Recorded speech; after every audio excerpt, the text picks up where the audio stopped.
La nouvelle recrue devait venir et tuer un homme à main nue devant les autres pour atteindre une forme de transe dans la mort.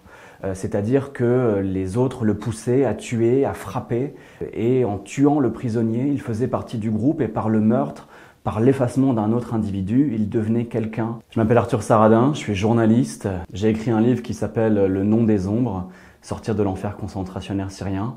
C'est un livre qui va interroger sur toute la dynastie Assad, la question des prisons et de l'univers carcéral qui s'est déployé en Syrie ces dernières décennies.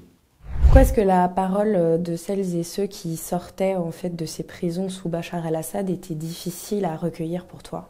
Cette parole, elle n'était pas si difficile à recueillir.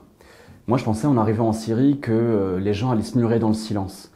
Parce qu'en Syrie, depuis des décennies, il y avait des espions partout, des agents du renseignement, et les mots pouvaient conduire à la prison. Je me suis dit que ça allait être très difficile, après autant d'années de dictature, de dire ce qui s'est passé. Et en fait, il y avait un tel besoin de parler de la part des Syriens que ça a été très simple. Des fois, il suffisait seulement d'une question pour avoir 1 ou 2 heures de réponse. Certains de ces prisonniers, ils sont surnommés les déconnectés. Tu peux expliquer pourquoi ? Quand on est arrivé en Syrie le 8 décembre 2024, à la chute d'Assad, dans la rue, il y avait des personnes qui hurlaient, qui avaient perdu la voix, qui avaient perdu jusqu'à connaître leur prénom. Des personnes qui avaient oublié qui ils étaient. Et ces gens-là, en Syrie, on les surnomme les déconnectés. Ce sont ceux qui, après des années de torture et d'incarcération, sont devenus fous ou ont perdu la raison, en tout cas ont perdu une petite part de leur humanité. Et dans toute la littérature carcérale, les survivants racontent ces déconnectés. C'est quoi en fait ce marché de la prédation ? Ce que j'appelais dans le livre le marché de la prédation, c'était la manière qu'avaient les hommes du régime de profiter de l'univers concentrationnaire pour se faire de l'argent. Il y avait beaucoup de familles qui devaient payer même pour savoir où étaient enfermés leurs proches.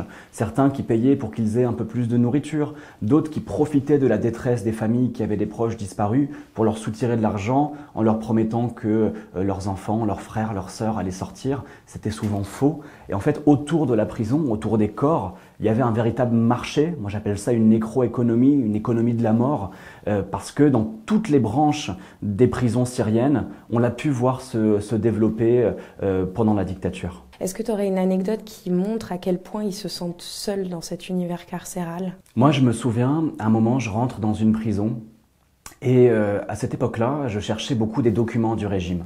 Je m'intéressais à l'administration. Et je me suis rendu compte, après avoir fouillé des milliers et des milliers de feuilles, que souvent c'était des mensonges, que les actes de transfert étaient faux, que certains actes de décès étaient obsolètes. Et en fait, je me suis rendu compte qu'il y avait des contre-archives, et ces contre-archives, c'était les murs. Les prisonniers se mettaient à dessiner sur les murs, à mettre leur nom, leur date de passage et à raconter un petit peu de leur vie sur ces murs. Et j'ai voulu savoir pourquoi on écrivait. Pourquoi d'un coup on a cette pulsion de vouloir écrire alors que c'est interdit, ça peut conduire à la torture ou à la mort dans les prisons syriennes.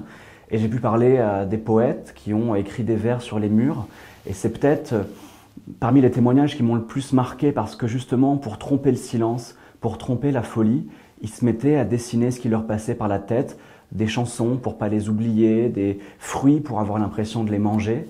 Et c'était quelque chose qui devenait vertigineux sur la question des mots et de la liberté, parce que en Syrie, la révolution syrienne a commencé par les mots, par des jeunes garçons qui ont écrit sur des murs un tag à l'encontre de Bachar el-Assad, et la survie dans l'univers concentrationnaire se faisait aussi par ces mots, par la poésie, et parce que les prisonniers pouvaient écrire sur les murs.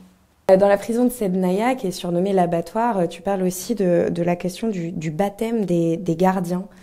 En quoi est-ce que ça consiste ? Le baptême, c'est une pratique absolue de barbarie qui a été mise en place dans plusieurs prisons du renseignement syrien par les gardiens. La nouvelle recrue devait venir et tuer un homme à main nue devant les autres pour atteindre une forme de transe dans la mort.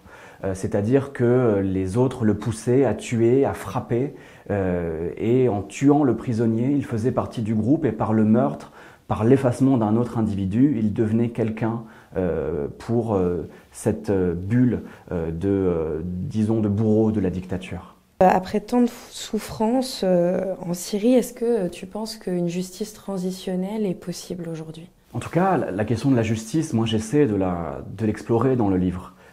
Les prisonniers en parlent, ils essaient d'imaginer comment ils pourraient continuer à se battre pour essayer d'obtenir cette justice transitionnelle. Le problème, c'est que les Syriens ont toujours été abandonnés par le monde qui a laissé faire le crime contre l'humanité. Je pense à la France, mais je pense à tous les autres pays. Aujourd'hui, les Syriens, ils sont seuls dans cette bataille et dans cette reconstruction. Ils sont seuls à mener une lutte pour les mémoires en essayant de politiser ce qu'a été leur mort pour que la dictature ne se reproduise jamais, pour que l'assadisme qui perdure parfois dans certains épisodes de barbarie qu'on voit encore en Syrie soit totalement effacé.